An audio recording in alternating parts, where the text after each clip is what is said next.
Hello everyone, welcome to the channel.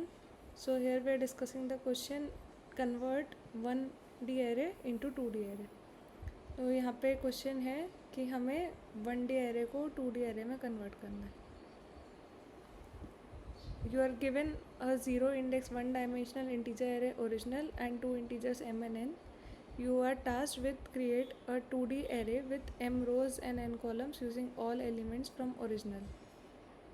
The elements from indices 0 to n minus 1 of original should form the first row of the constructed 2D array. Elements from indices n to 2 into n minus 1 should form the second row, and so on. So we need to return m into n 2D array constructed according to the above procedure, or empty 2D array if it is impossible.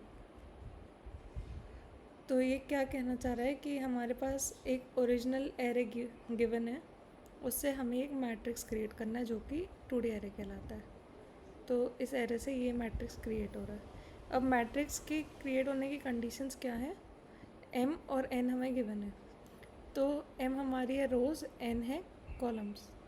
तो जो भी हमें given है m और n, उसके according हमें ये बनाना है. मतलब हमें रोज़ चाहिए इसमें 2 रोज़ और 2 कॉलम्स इस केस में. तो ये हमारा 2 क्रॉस 2 का मैट्रिक्स बन गया. अब इस 2 क्रॉस 2 के मैट्रिक्स को बनाने के लिए इस एरे से हमें क्या करना है? हमें इसको डिवाइड करना होगा कि इसमें हमें कितने कॉलम्स चाहिए या कितनी रोज़ चाहिए. ऐसे हम डिवाइड कर सकते हैं. तो सपोज़ पहला एलिमेंट लेते हैं. तो पहला एलिमेंट मेरा है 0,0 मैट्रिक्स में. अब पहला एलिमेंट 0,0 है, तो ये मुझे किस एलिमेंट से मिलेगा? मेरे 0th एलिमेंट से. नेक्स्ट एलिमेंट 0,1 है, तो 0,1 पे मुझे जो एलिमेंट मिलेगा वो किस इंडेक्स से मिलेगा? ग्रिड की 1 से, जो ओरिजिनल है उसके. फिर 1,0 ले लेते हैं. 1,0 मेरा मिलेगा मेरे को सेकेंड इंडेक्स से, और जो 1,1 रहेगा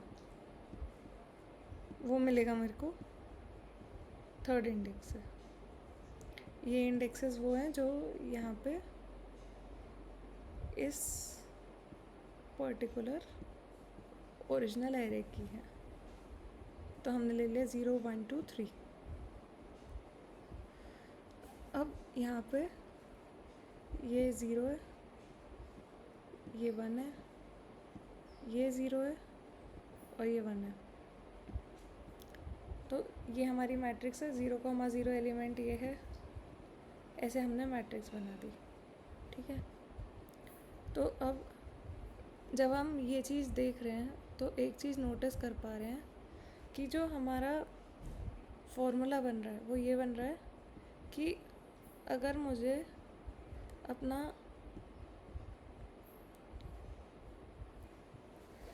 i, j निकालना है, तो i, j, मेरा जो i, j है वो कहाँ पे आएगा? इसकी i into n plus j पे. तो जो भी ओरिजिनल की मेरी ये वाली इंडेक्स होगी उस पे मेरा i, j होगा. तो इसमें डाल के देख लेते हैं. 0,0 डाला तो यहाँ मेरा 0 है. 0 + 0 0, तो 0 पे आ गया. 0,1 पे चाहिए तो ये 1 पे आ गया, क्योंकि i तो मेरा 0 ही है. अब 1,0 पे मेरा i 1 है, n 2 है, तो 2 + 0, क्योंकि j मेरा 0 है तो ये 2 आ गया, और 2 + 1 वो 3 आ जाएगा. तो ऐसे करके हम निकाल सकते हैं. ये एक तरीका हो गया. दूसरा तरीका ये है कि डिवाइड कर लो कि कितनी रोज़ फॉर्म हो रही है. कितनी रोज़ फॉर्म हो रही है वो डिवाइड कर लिया, और उतनी रोज़ में इंसर्ट कर लो और रिटर्न कर दो. अब केस वो आता है कि जब हमारा कोई भी केस इनमें से एग्जिस्ट नहीं करता, मतलब 2D अरे इम्पॉसिबल है क्रिएट करना। 2D अरे इम्पॉसिबल है क्रिएट करना मीनिंग क्या?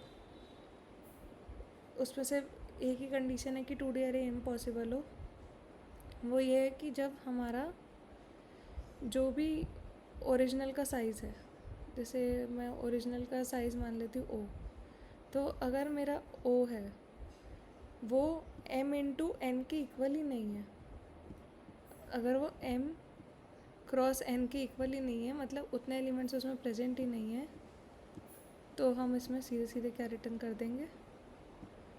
फॉल्स, मतलब एम्प्टी अरे। तो ये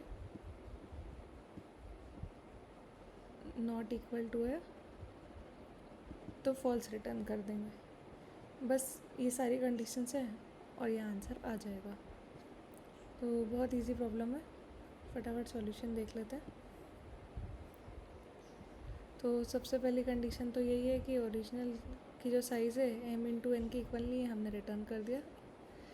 अब हमने एक रिज़ल्ट वेक्टर लिया जिसको हमने m क्रॉस n में क्रिएट कर लिया है, और हमारा i कोमा j पे क्या एलिमेंट होगा? i इंटू एन प्लस जे, जैसा हमने देखा था। तो i इंटू एन प्लस जे हमारा एलिमेंट हो गया और हमने आंसर रिटर्न कर दिया। तो यही सॉल्यूशन था इसका। आई होप समझ में आ गया होगा। Thanks for watching.